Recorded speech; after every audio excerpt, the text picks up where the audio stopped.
국민의 시선을 끈 오늘의 정치 뉴스 강한하게 정치톡 시간입니다. 8월 6일 첫 번째 정치톡 만나보시죠. 사상 유례 없는 집중호우가 연일 중부지방을 강타하면서 인명과 재산 피해가 속출하고 있는 요즘입니다. 여기에 최근 북한이 수문을 열고 무단 방류에 나서면서 연천과 파주 등 접경 지역의 주민들이 긴급 대피에 나서는 등 큰 피해가 이어지고 있습니다. 이에 대해 민주당 김태년 원내대표가 오늘 북한을 향해 쓴소리를 하고 나섰습니다. 북한의 통보 없는 황광댐 무단 방류로 긴급 대피령이 내려지는 등 우리 국민의 생명과 안전이 위험에 처하는 상황이 발생했습니다. 북한의 남북 합의를 위반하는 속 좁은 행동이 매우 유감스럽습니다. 오늘 아침 정책조정회의를 주재한 김태년 원내대표는 최근 북한의 황광댐 무단 방류 사태와 관련해 이렇게 강한 유감을 나타냈습니다. 김 원내대표는 2009년 임진강 수해 방지 남북회담에서 황광댐 방류 시 남측에 사전 통보하기로 합의를 했는데 이를 지키지 않은 것이라며 남북 합의 위반이자 속 좁은 행동이라고 비판했습니다. 이어 통일부를 향해 이번 북한 행동에 대해 엄중히 항의하고 재발 방지와 남북 협력을 요청해 달라면서 우선 남북 연락선 복구가 이뤄져 기본적 소통이 가능하도록 해달라고 촉구했습니다. 이인영 통일부 장관도 오늘 북한의 사전 통보 없는 일방적 방류에 유감을 표명하며 북측도 집중호우로 여러 어려움이 있었겠지만 방류 조치를 취할 때는 최소한 우리 측에 사전 통보를 했어야 한다는 점을 강조한다고 밝혔습니다.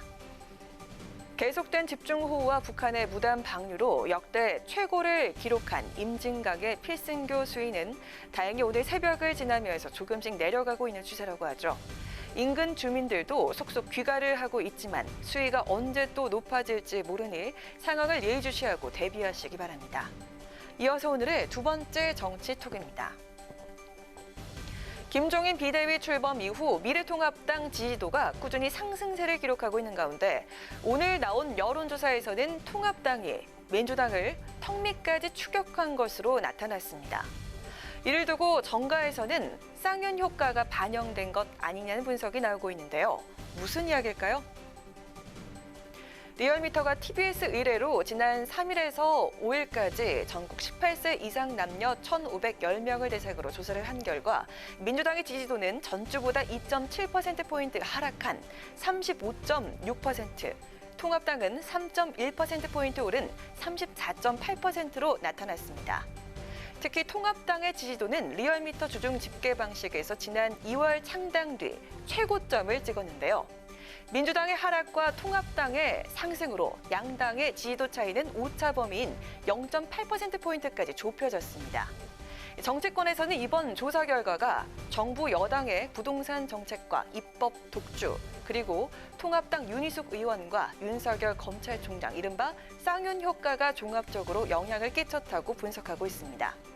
윤 의원의 본회의 5분 발언이 중도층의 마음을 움직이고 윤 총장의 독재 전체주의 발언이 보수층을 더욱더 결집하게 했다는 평가인데요.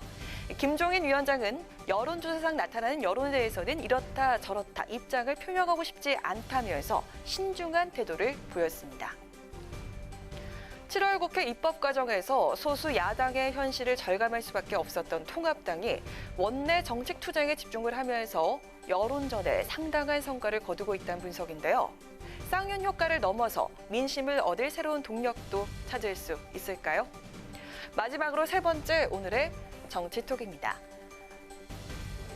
최근 이재명 경기지사가 도 차원에서 검토 중인 토지거래 허가제를 위헌이라고 주장한 미래통합당 주호영 원내대표와 SNS상에서 날선 공방을 벌여 관심이 모아졌었는데요. 이번에는 김종인 위원장에게 주 원내대표를 비롯한 당직자들을 단속해달라는 당부글을 남겨서 눈길을 끌고 있습니다. 어떤 내용일까요?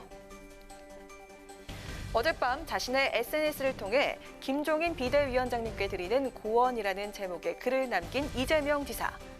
이 지사는 이 글에서 공당의 공방은 상식과 사실의 기초에 최소한의 품격을 갖추는 것이 주권자인 국민에 대한 최소한의 도리라며 김 위원장에게 주 대표님 등 당직자들로 하여금 대외적 의사표현이나 상대에 대한 비판은 신중한 검토 후에 사실의 기초에서 하도록 단속해 주시기 바란다고 직격탄을 날렸습니다.